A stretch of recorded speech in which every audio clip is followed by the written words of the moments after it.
Good evening, gearheads. Welcome to your Sunday night with Speed City. Yeah, baby. Christmas is coming.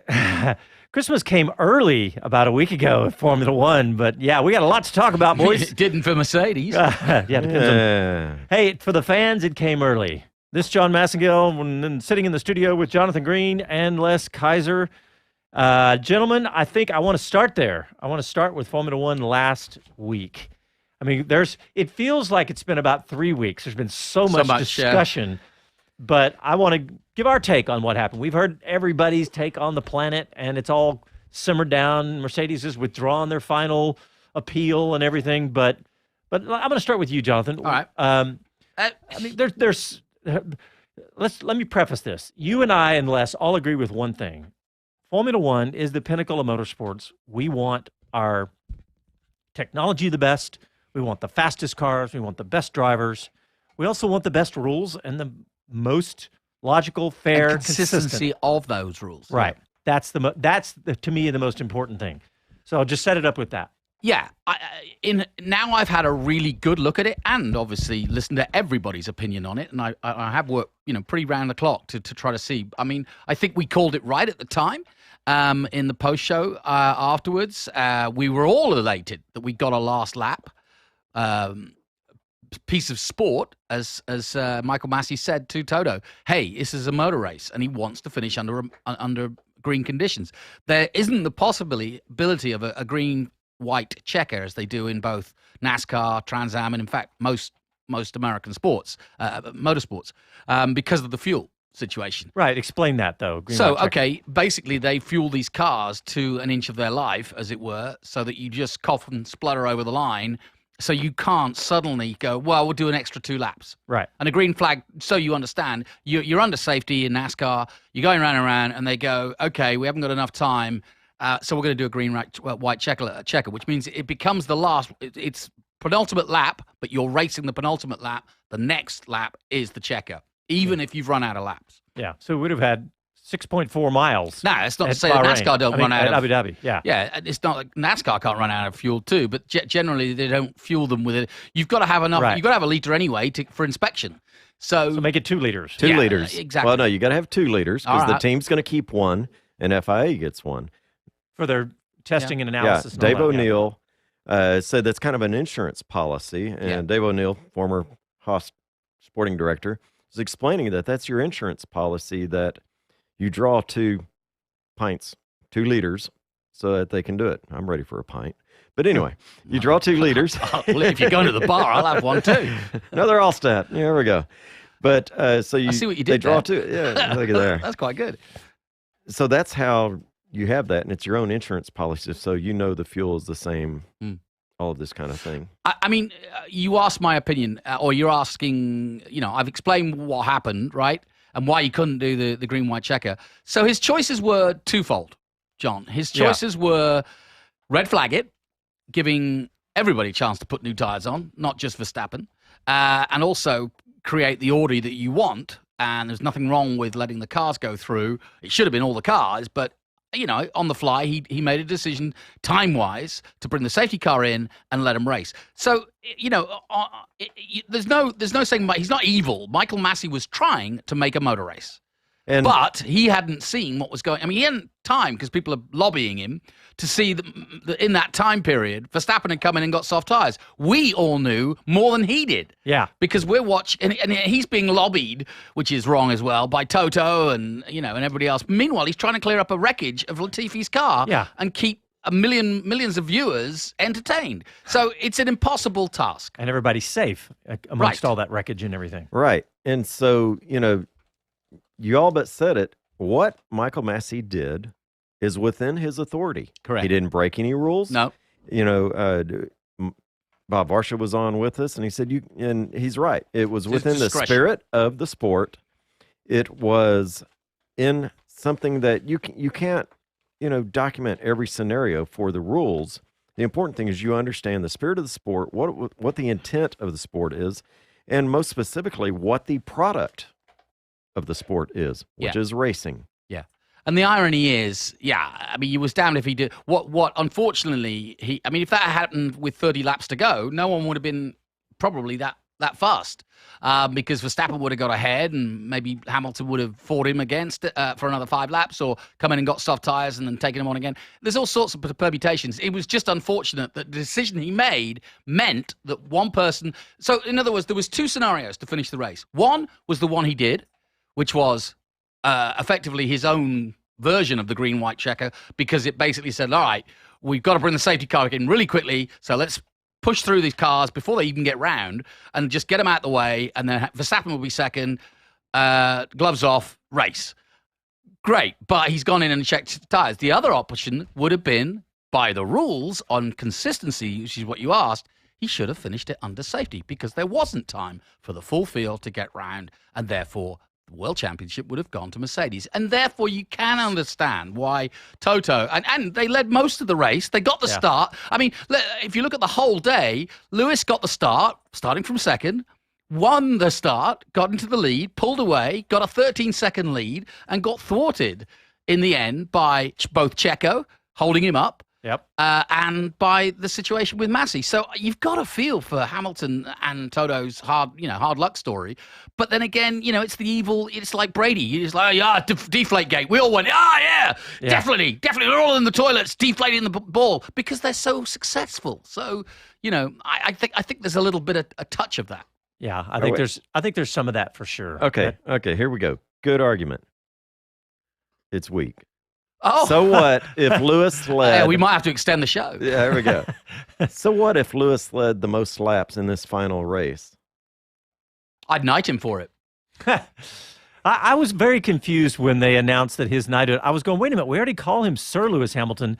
And I called you and I was like, wait a minute, he's already a sir. That's different from a knight? And what is all that? Well, it's the round table and we're coming back. We're going to start doing, He gets the turkey leg. So I guess I was trying to think, what's the equivalent in the United States? And I guess that's becoming a Kardashian. Is that the closest pretty thing? much, yeah. Okay. So before he was just half a Kardashian, but throw back to an old show. That is another joke that goes back. All right. Alrighty, so here's what I'm going to, let me finish the lap count. Les is on. Lewis Hamilton seems to think my argument is rubbish. And that's right. I've just laid out all of the scenarios. In deciding who the champion is, should it be a guy that only led 297 laps for the year? Or should it be the man who led 652? Cometh the man. I mean, you can't look at it that way. Yes, his stats were better. We're giving him a season championship. Yeah, we're not giving him a race win. But it was equal points going into the last race. Hamilton had done enough to take the world title. Well, hey, no, not so, because the rules are the rules. The rules say you got this many points for this, you got this many points for this. I can't argue, I can't agree with that one. I got to agree with Jonathan on that one. Listen, my Dallas Cowboys were robbed of a certain Super Bowl just a couple of years ago on one catch. That's been about 6 years. Yeah, it's been about 6 years, believe it or not. Well, you see, that's the hurt. It feels like it was just yesterday. All right, that was all in jest, and y'all took it. So great. Okay. No, I agree. The rules are the rules. Massey was in his boundaries to make that call. I just realized you're a walking billboard, Les Kaiser. We're saving that for the last segment. Okay, good. So there you go. Hey, I want to talk about, we're going to continue this discussion just a little bit more, but don't forget, we've got our interview with Logan Sargeant, an American F2 driver now, Williams Academy driver. Yeah, and can I footnote, it's basically, the whole thing is Murphy's Law. That's how Verstappen won it. It's Murphy's all about a blue ball over there on the ground. Murphy's right here, if we want to ask him. The Labrador, that is. So, yeah, we did an interview with Logan. Yes, we did. Very excited by that. Yes. Well, why don't we just, for those who weren't in the audience when we announced it, and that was exciting. Yep. We actually announced Williams in conjunction with Williams. We were live during the Formula One weekend at Austin, and if you weren't there, we told all 400,000 people, or everybody was there on Sunday or Saturday, I think it was. Yeah, it was Saturday. Yeah, that Logan Sargeant had been picked up by the Formula One team, and he is now currently their academy driver, or one of their academy drivers. And that is big news because he'll be doing simulator work. There's a chance he'll be doing some Friday drives. But more importantly, he finally got a chance to try a Formula One car, something he'd waited his whole life. Yeah, and if you don't know Logan Sargeant, he's an American. He's from Florida. He's 20 years old. Boca Raton. Yeah, and his career started, he won the karting world championship back in like 2015. He was the first American to do that since the 70s. And then he's worked his way up through Formula 3, Formula Renault. He almost won in Formula 3 and FIA Formula 3, right? Or was it Formula 3 European? His career, FIA F3, yeah. And he could have won that. And now he's a Williams Academy driver and got to test drive the Williams car in Abu Dhabi. And I'm smiling because I'm remembering seeing his face in the interview we did over Zoom when he talked about his car and the what it was like to drive a Formula One car. It's amazing. So we got all that coming up. Let's go ahead and take our first break. And when we come back, we will play our interview with Logan Sargeant. You're listening to Speed City live from Austin, Texas. Back after these messages.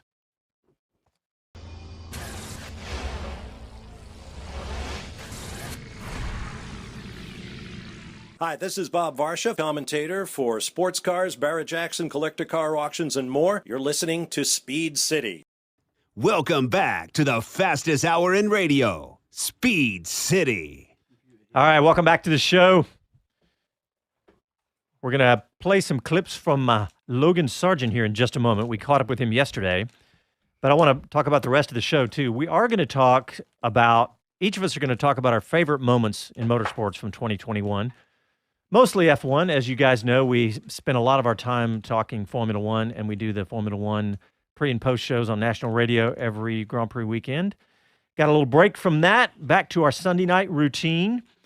And we're also going to, there's a few other stories in motorsport we're going to talk about in the third and fourth segments of the show. But let's start. We've set up Logan Sargeant, so we're going to go right into these clips because we had a lot of fun with him. He's a smart young kid, and it's really fun hearing an American talk about driving a Formula One car. It's been a while. So let's start with this first cut, and it's cut one, and it's dream come true, talking about his dream of driving a Formula One car. From the moment you start racing, the goal is to drive a Formula One car. That's like bucket list stuff as a kid. You know, a lot of people never even get the opportunity to say that. So it's a big check mark, and it was a bit of remotivation of where I want to get to. So that was a good feeling. But it's been a hell of a week. Not only were you testing the F1, but you've also been testing your F2 car with Carlin, a team you know very, very well.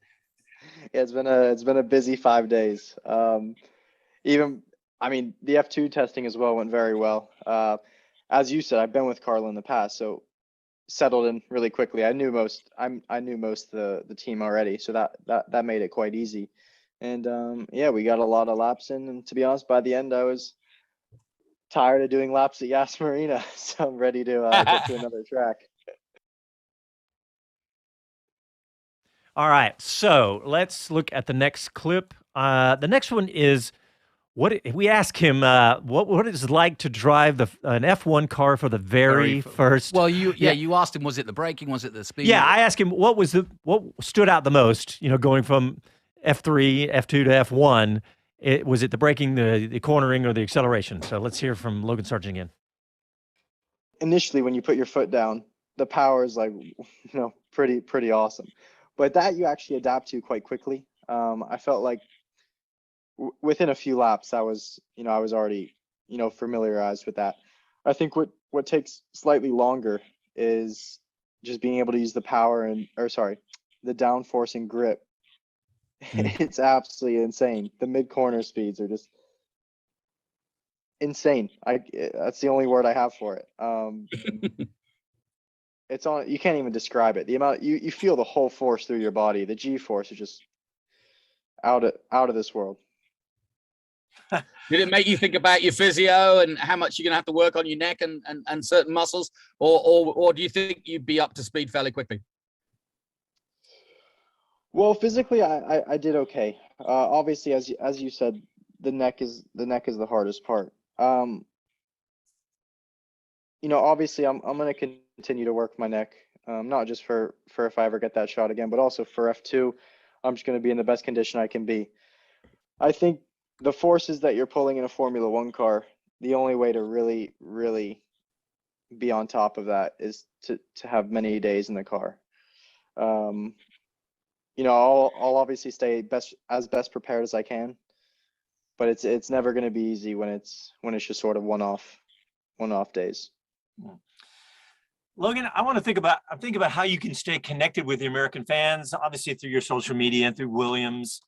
Have you had many requests from United States media yet? In terms of like television requests or anything? honestly, not yet.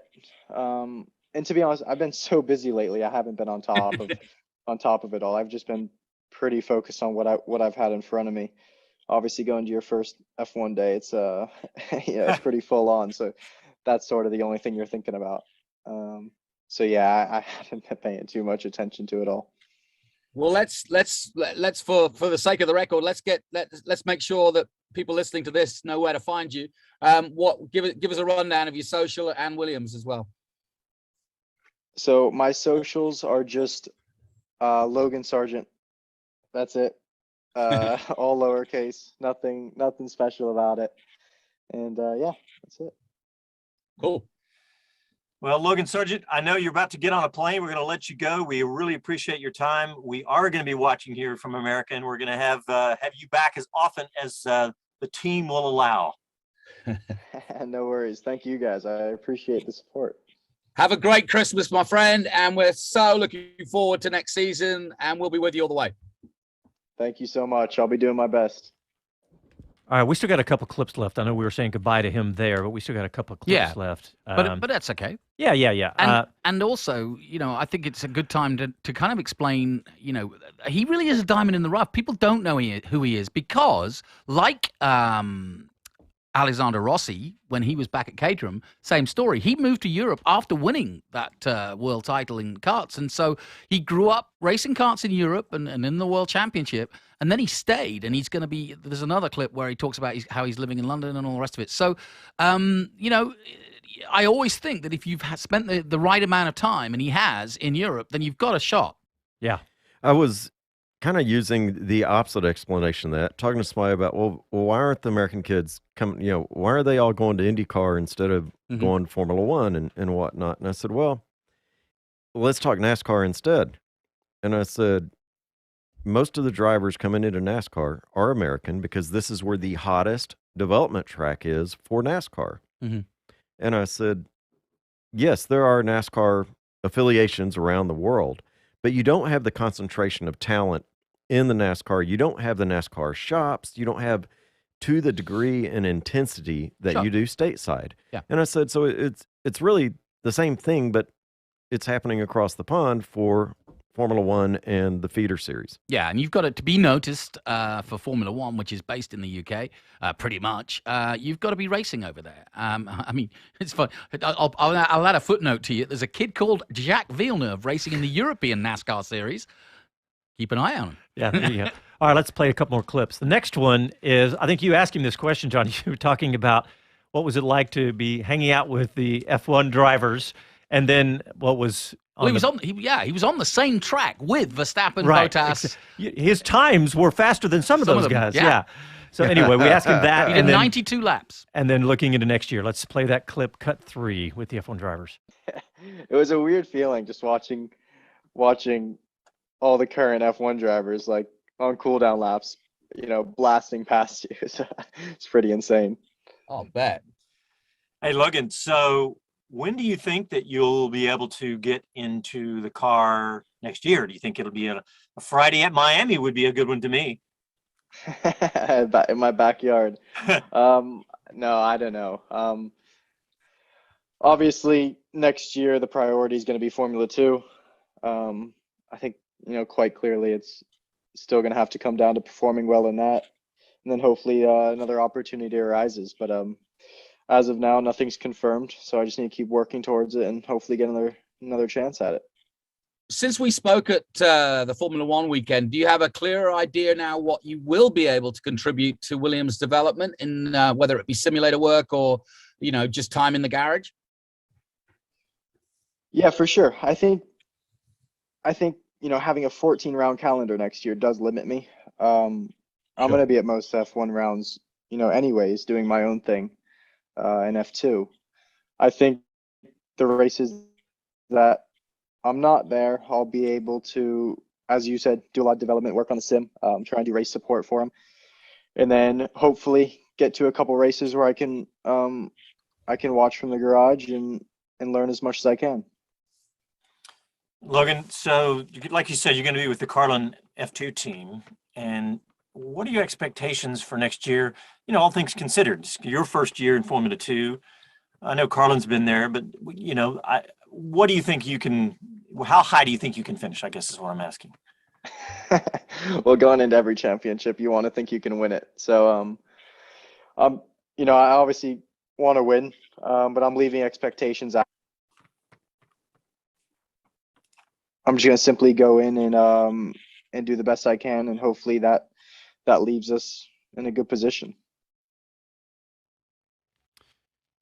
All right, so we got a couple more I want to play here. This next one is we asked him about, he came really close to winning the FIA F3. But in a weird way, it's a good thing. I know. He's had a strange run to, I mean, a winding road, a winding road. It, yeah. Well, because it almost fizzled out. At the end of last year, he didn't have a drive. And everybody was like, oh, is this the end of the road for Logan Sargeant? Because he'd been with Prima in F3, and that's the top team. He was, I think he was, I can't remember, no, I don't think, no, that's right. And what comments by Williams' boss was it was the perfect storm. He hadn't got an academy drive with anybody. And part of the reason why he's been picked up now is that he wasn't connected to a Red Bull Junior program or a Ferrari Junior program. So he's been lucky at the right time, but it's been a long road. He was too good to ignore, I think. His performances were too good. Yeah. All right, well, let's hear this cut forward where he talks about almost winning the F3 championship. Sure. I mean, everything plays out the way it does for a reason. Even if I won that year in F3, you know, I wouldn't have been able to have the opportunity of doing F3 again. As once you win a championship, you're no longer eligible to do it. And I would have still been in the same position where I wouldn't have been able to move to F2. So in hindsight, maybe it was a good thing I didn't win. And it sort of gave me an extra year to sort things out. And it's all lined up very well for me. So, you know, things happen in weird ways, but just going to make the most of what's coming. Logan, our audience are just learning more about you. We kind of felt like we introduced you to a lot of fans at the US Grand Prix, but tell us about your setup. I mean, obviously Williams is in the heart of the countryside of England. You've obviously been in Europe for a while. What's your setup? Where do you live? What's your personal life like now? Where are you based? So the whole family's in Florida. We have our home there, but for me, it's gonna be in London. You know, I'm in the process of getting my visa finalized, and I'm going to get a place West London, close to the airport, close to Williams, and it's a good little setup for me. To be honest, when I'm home, I don't go out, you know, a whole lot. I tend to stick to myself and do my job. Okay, the last clip is we talk about Miami, and he's got a pretty interesting story about Miami because he's from Florida, right? Yeah. He's from the area. But he grew up karting all around Florida. Right. And so he'll tell us exactly where he grew up karting. Let's hear this Miami cut. It's fantastic. I remember I've raced on those parking lots since I was a kid. So it's literally the same place I've been racing as a kid. So it is the most home track you can possibly get.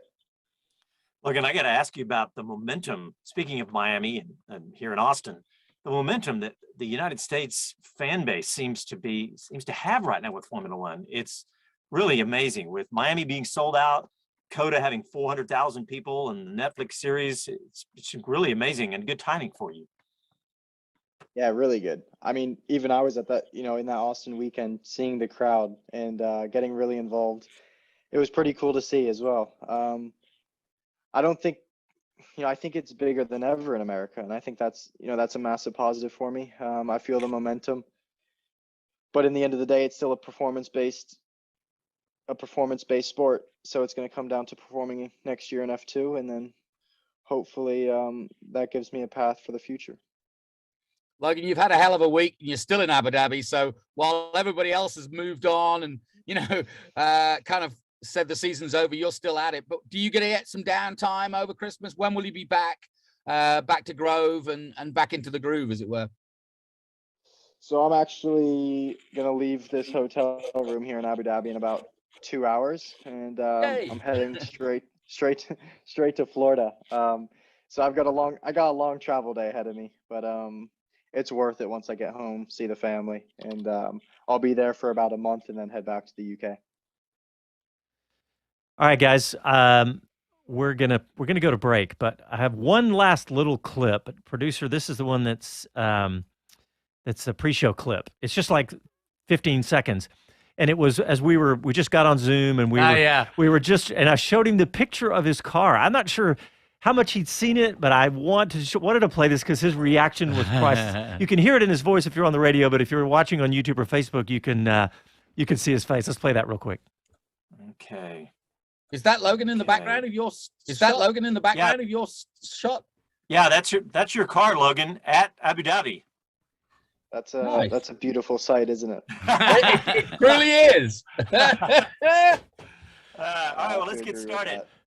All right, guys. That was worth putting in. Yeah, I ummed and ahed about that, but yeah. His face was priceless there. So, all right, well, let's go ahead and take a break. When we come back, we're going to talk some Formula One. We're going to talk our favorite stories of motorsports for 2021, and a little more after that. You're listening to Speed City live from Austin. Back after these messages.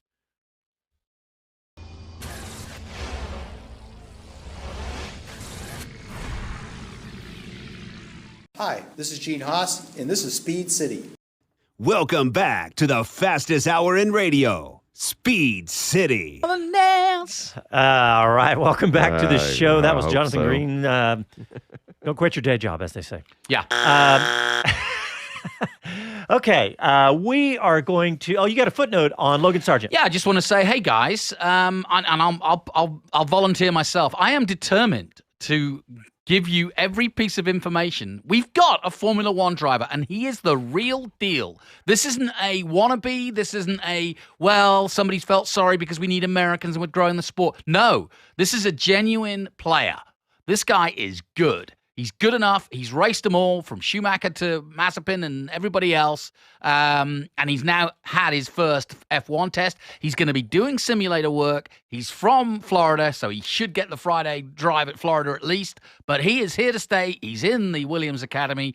We've got a driver. And I'm also going to say, he told you he's doing F2 for Carlin. Well, you can watch him on ESPN. Very good point. Yeah, on ESPN, on the app. So download the app if you don't have it, and you can not only watch the F1 races, but then switch over or at least look at when the F2 races are on. They're on the schedule, and you can be watching those live all season long. Yeah, that's a great point. That's right. Hey, I want to remind folks, we're streaming on a couple of different platforms. You can put in your comments as you like. D. Snelson says, I'm sorry, but if you look at the body of work, Massey should be fired after this season. A lot of another people take on that. Yeah. To be honest, he may still have to fall on the sword on this. So I know I heard so many people talking about Charlie Whiting, and I was like, now hang on a minute. Well, Charlie, yeah. How many years did Whiting have? But yeah, exactly. Decades. Here's a mistake. Charlie made mistakes too, of course, but not publicly. Exactly. And my point is, one of the things that both Liberty and the FIA, and FOM have been working towards, and this involves Michael Massey, is being more transparent. That was one of the, hey, guys, you can't have all this cloak and dagger. It's hard enough to understand the rules, so we need to hear everything, so then we can be cool, and we know what's happening. But the trouble is, it's bit them. It's bit them because, you hear basically all the squabbles that you could hear in an NFL match, for example. Jerry Jones calling up saying that wasn't out, or that was out of touch, or that was a touchdown. Well, you kind of get some of that on the sidelines, but I get your point. You see my point. Yeah. And so I think that is, and from everything I've read, they are going to address that, and in fact, they are going to ban lobbying to the race director and for us hearing it. Yeah, both. Not just us hearing it, but they're going to ban it for so I got one. So on the topic, let's reimagine the last race, the last couple of laps, and say, what if in the future, in the last 5 laps of a race, if something happened like we saw that, everybody is red flagged, but the exception being, no, you can't go tweak your car. It's parked for me. You do not mess with it. You don't put fresh tires on it. You don't do anything. It's literally come in the way you are.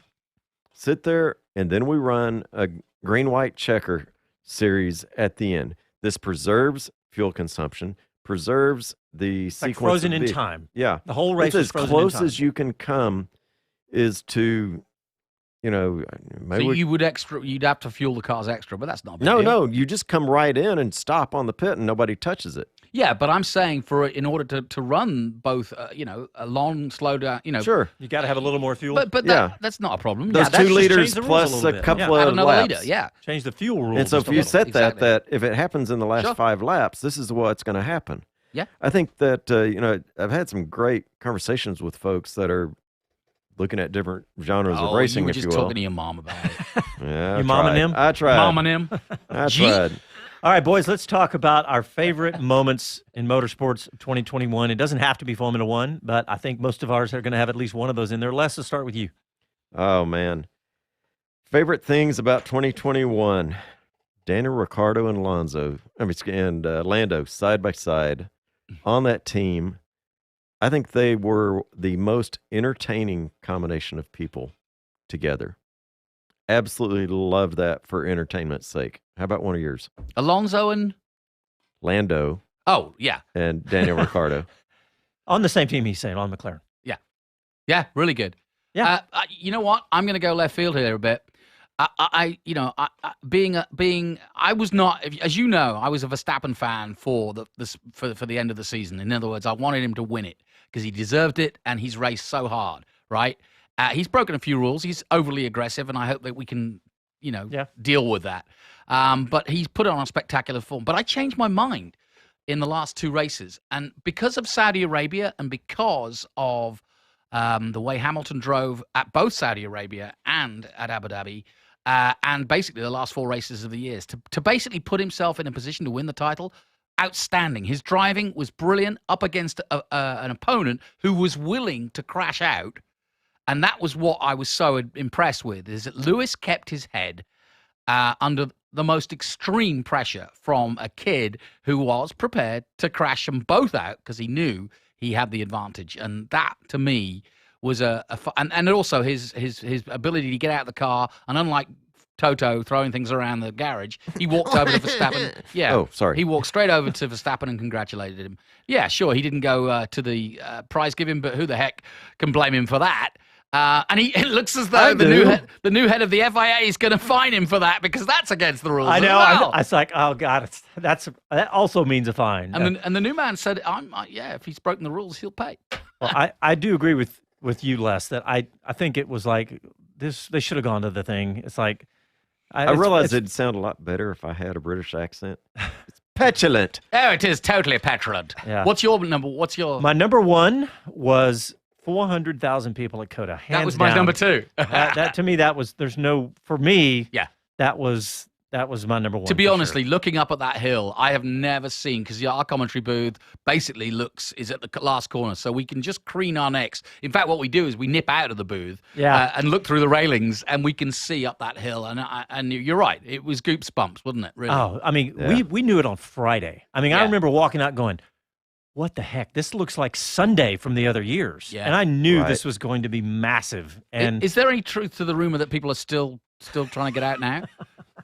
No, that's from the Rolling Stones concert. Oh, that's the Rolling Stones. Yeah. Is it? Okay. yeah. Hey, but to add on to what this nearly 400,000 person audience did for the U.S., there is speculation, and there are folks that already say this proves we could have a third race in the continental U.S. Mm-hmm. And at first I'm going, no. Miami's already sold out. Miami's sold out. But I'm thinking, no, y'all are blowing smoke here. Somebody posted basically a distance dial over several spots throughout Europe and overseas, that there are multiple places that there were 3 races within that distance. Yeah, that makes sense. Geographically, yeah. I mean, most of the European races are all held in Texas, size-wise. yeah, exactly. Drop Texas on that map, and so that kind of dispels what I thought was going to be a defense. Oh, we don't want to dilute the audience here. Well, the audience is here. Well, they got a little out of control. They had all on the Saturday press conference. They had all the team principals up there, and the crowd was huge on Saturday. There were how many races? And I think one of them said 5 races. Was it Zach Brown or was it Gunther? I think it was. Actually, I think it was Renault that said that. No, Oh, I believe it was Zach. And Okay. I think Anyway, I was like, hold on there, cowboy.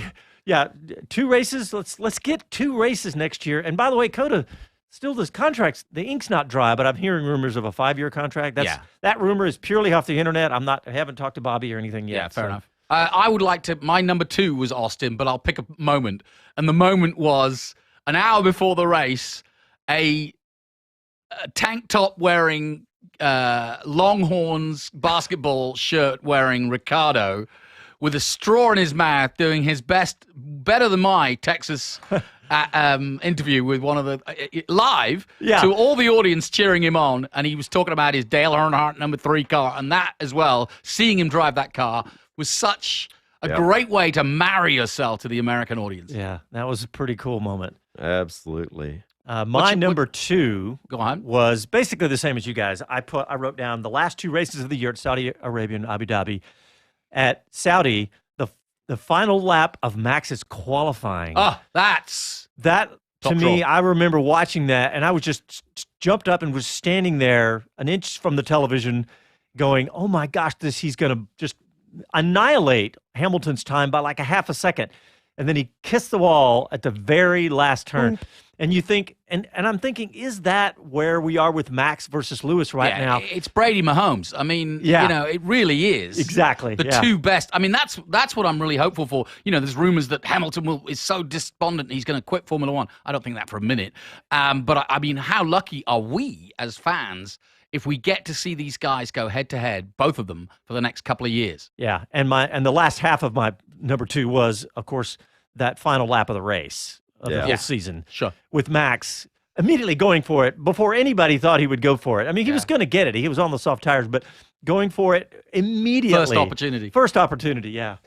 Hey, we've got somebody in the audience. Thanks, Paul. Says he predicted Binotto would be gone by Friday, and he was wrong. But will he survive the off season? What, Ferrari's boss? Yeah. I think he probably will. What do you think? It's not been an easy season for them. No, but they do. I mean, considering where they were.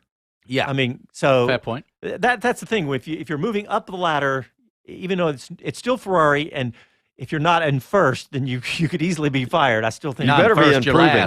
I think he's showing the improvement and stability that's coming around. All right. Anybody have any more? I have one more. You got? I do. I got one more. My one more is, and this is a personal one for me. Doing Trans Am at Coda.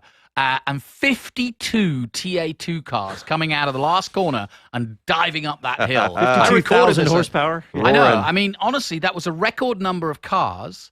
It was a great season, won by Rafa Matos. But to have that many entries, Trans Am, it's never gone away, but it's back and back hard and fast. It really is.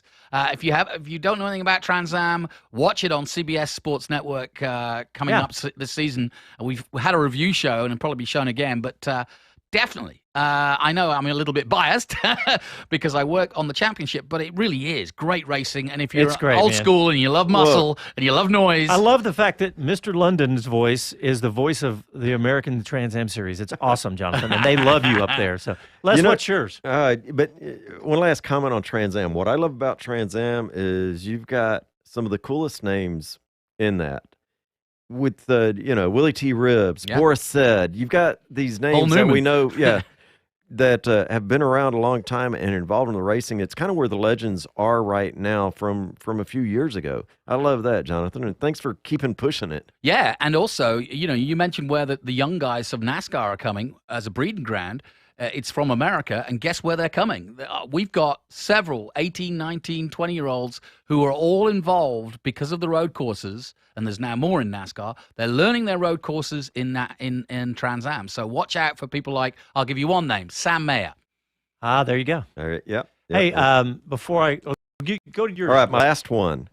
My last one is one person, and his performance all year has just rocked it. I'm not talking about Max or Ham. Lando just killing it with finishing in the points every time except twice. One of those, he was out of the points. One of those, he was out of the race. But this kid is just killing it out there. And He's definitely one of my I'm favorites. just blown for sure. away. I like his personality. Yeah. I like his persistence. His maturity on the track is leaps and funny. bounds Yeah. beyond what I think we've seen of any of the young drivers coming in quite a while. Yeah, you know what? I'm 100% with you on that. He was singing in Austria when he almost won. I mean, just unbelievable kid. When he was doing, during COVID 2020, when he was doing all the esports, that's where we learned about his personality. He was hilarious because he was streaming everything. All right, my last one is kind of like yours, John, very personal, but it also is good for Austin and good for COTA, and that was when I was standing, I actually have a clip of this, if the producer has it. I've got a video where I was standing in the pit lane at the NASCAR event, and about 10 minutes before the start of the race, I was standing in pit lane, and I was just in awe looking around at how many massive number of people were at the NASCAR race. It was a goosebump moment because we didn't know. You know, we've seen some races come to COTA that didn't draw a lot of folks, and I never heard a number. If you were to ask me after seeing every race that's ever been at COTA, I would say there was between 70 and 90,000 people at that race. And standing there watching that crowd, that was my that was my last goosebump moment. There's the video clip. Yeah, not meaning to be the name dropper or one-upmanship here. I had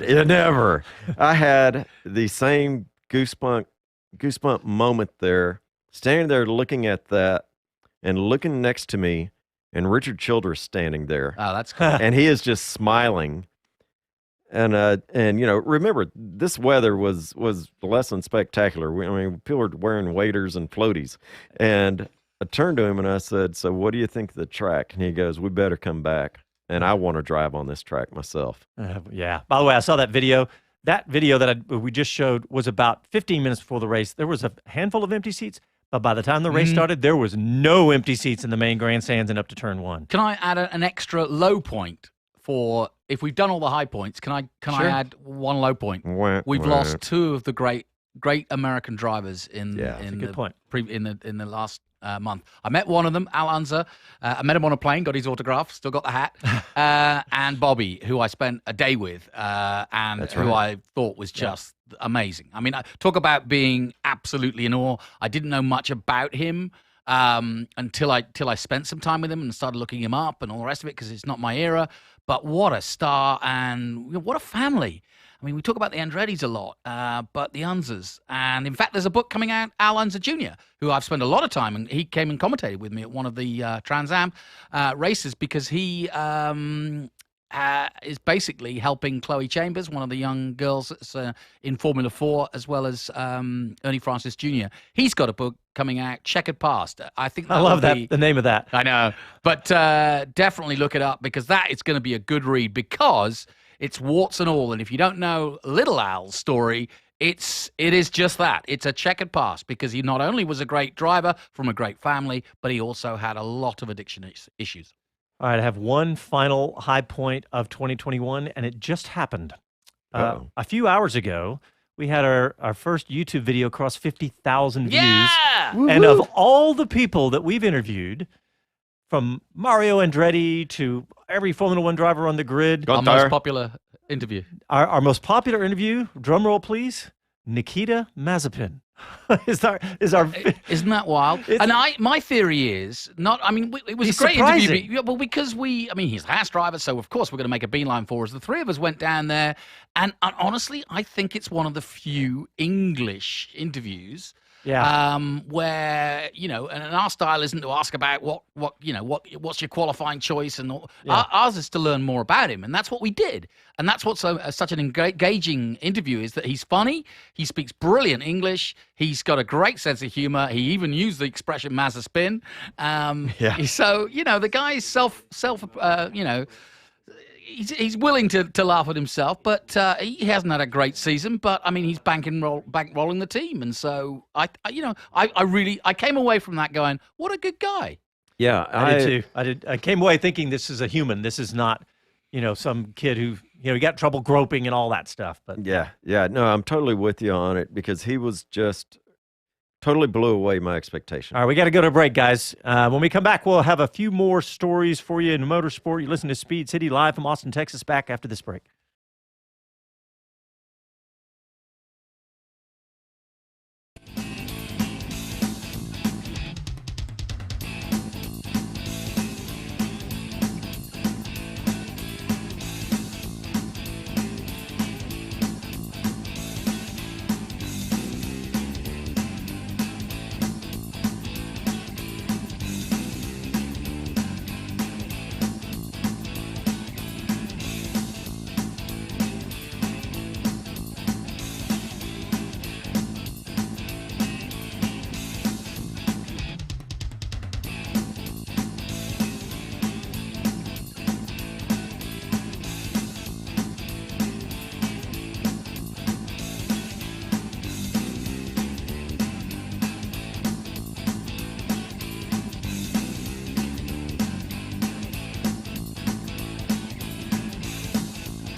This is Willie T. Ribbs, and you're listening to Speed City.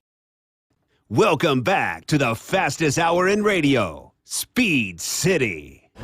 We actually went home to my very, very home in Moscow for 4 days. We went to university, went to my country house, spent a little bit of family time, did some not so family time things, probably without the camera switched on. But yeah, I've been to Moscow. It's a wild place. Well, you haven't been with me. No, that I look forward to. There you go. That's my second favorite part of it. The part where you say that I look forward to. Well, and that is all true. We did World Superbikes at Moscow 2 years, and it's yeah, you talk about the Wild Wild West, and I'm talking to two Texans here. It's the new Wild Wild West. Put it that way. Well, that was Nikita Mazepin. In case I remember you were talking about being in Red Square, and you were like producing content for 3 different networks, and instead of walking all the way across the square to where you could change your shirt in private to the next logo, did the police approach you because you're pulling off a shirt or something? Oh no, we were being followed the whole time we were there. Any foreigners? I mean, we had a press conference just outside of Red Square, and then we were kind of wandering around, and you just doing the tourist thing. But I was doing some pieces of camera. I know, definitely there was a couple of guys who were definitely following us about. Making sure you were walking the straight. Hey, we got some comments on YouTube I want to talk about. We have a young driver, apparently, Rob Davis, who's looking for a ride. So we got you, Rob. Speed City on the back wing. All right. We got you. Hey, Rob, if you're anywhere near Austin, Texas, this is now the place. There's plenty of folks can help you here. And we'll hook you up. We had Ray listening from Charlotte, North Carolina. Welcome, Ray. And Sarah Miller said, what are your thoughts on Lewis skipping the F1 Gala? We touched on this. I think it was childish. I think they should have just gone. But yeah, I don't know. That's my opinion. Well, either way, the new man, Mohammed Ben Suleiman, is it? How do you say his name? Yeah, I don't know how to. The new FIA head of the he's FIA. taken over from Jean Todt. Nice guy, and I've followed his rally career. He's probably the most well-known and successful Middle Eastern driver ever. But it's all been in rally, and he's the right guy for the job. But he said already that if it's in the rules, because they pointed out that he could get fined for not showing up to the gala and getting his second prize, and he didn't. And so, yeah, he's probably going to get fined again. But hey, Lewis has got money. He's got it in the other pocket. He's a knight of the round table, no less. Whatever. All right, well, we all had lots of stories in the show doc. Anybody? We've only got about 3 minutes left. Anybody got one that they've just got Get Sarah Miller to send us another question. Yeah. We're almost out of time. If you got another question, throw it into either Facebook or YouTube. Well, and also, let's just make a point. We're not going away. We're going to stay on the air throughout the period when we're going to be leading up to March and the next season. We may not be next weekend. We're trying to decide. It's the day after Christmas. We're either going to put together a little highlight clip for the whole year, or we may run this same show if we get really lazy.